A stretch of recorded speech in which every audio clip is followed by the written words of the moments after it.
Hi friends, welcome to Kiruthiya's kitchen. இன்றைக்கி Saturday என்ன பிரேக்ஃபாஸ்ட்னு பார்க்கலாம். இன்றைக்கி நான் இடியாப்பம் வச்சுருக்கேன். அரிசி மாவில்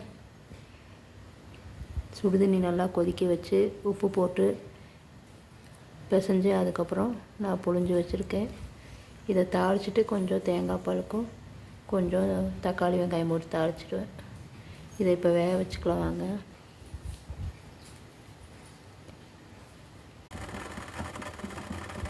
இதை வேக வச்சு ஒரு 10 நிமிஷம் வேக வச்சு எடுத்துக்கலாம். ஒரு தட்டு வச்சுட்டேன், இன்னொரு தட்டு அதை எடுத்ததுக்கப்புறம் வச்சுக்கலாம். வெந்துட்டுருக்கு. 10 மினிட்ஸ் கழித்து எடுத்துகிட்டு இன்னொரு தட்டு எடுத்து வச்சுக்கலாம். இடியாப்பம் வெந்துருச்சு, இதை எடுத்துக்கலாம். எடுத்து ஊற்றிட்டு நம்ம தாளிச்சிக்கலாம். கொஞ்சம் தேங்காய் பால் எடுத்து தேங்காய் பால் கொஞ்சம் வச்சுட்டு கொஞ்சம் தாளிச்சிக்கலாம். ஃபஸ்ட்டு தட்டு எடுத்து வச்சு நான் எல்லாம் இது பண்ணி வச்சுட்டேன். தாளிக்கிறதுக்கு எல்லாம் பிச்சு போட்டு வச்சுருக்கேன். இப்போ ரெண்டாவது தட்டு எடுத்து அதையும் பிச்சு போட்டு வச்சுக்கலாம். இங்கே தாளிக்கிறதுக்கு வெங்காயம் எடுத்து வச்சுருக்கேன். பச்சை மிளகா போட்டு தான் தாளிக்க போகிறேன்.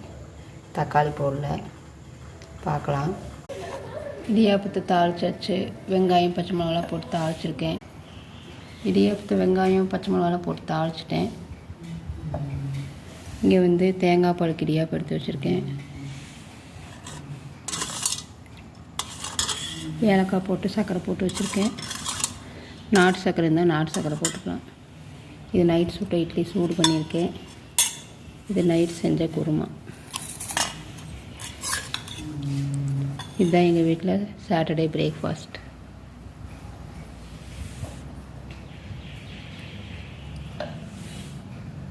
ஓகே ஃப்ரெண்ட்ஸ், பாய். கிருத்தியாஸ் கிச்சன் சப்ஸ்கிரைப் பண்ணுங்கள், ஷேர் பண்ணுங்கள், லைக் பண்ணுங்கள்.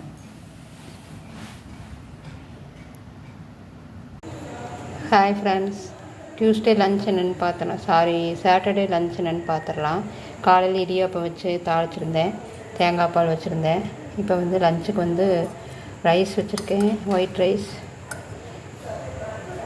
இங்கே பச்சைப்பயிறு கடைஞ்சிருக்கேன். இதை மிக்சியில் போட்டு ரெடியாக அடிச்சுட்டேன். வெங்காயம் பச்சை மிளகா சீரகம் இதெல்லாம் வதக்கி பச்சை மிளகாலாம் போட்டு வதக்கி வேக வச்சு பச்சைப்பயிறு போட்டு மிக்சியில் பல்ஸில் ஒரு அடி அடித்து வச்சுட்டேன். இங்கே உருளைக்கிழங்கு ஃப்ரை பண்ணி வச்சுருக்கேன். பாப்பாவுக்கு தம்பிக்கும் இப்படி செஞ்சால் தான் சாப்பிடுவாங்க. கிறிஸ்பியாக இருக்குது. இங்கே பாப்பாவுக்கு காரம் இல்லாமல் ஃபஸ்ட்டே கொஞ்சம் எடுத்து வச்சுட்டேன். காரம்னா சாப்பிடாது. இங்கே தயிர். இதுதான்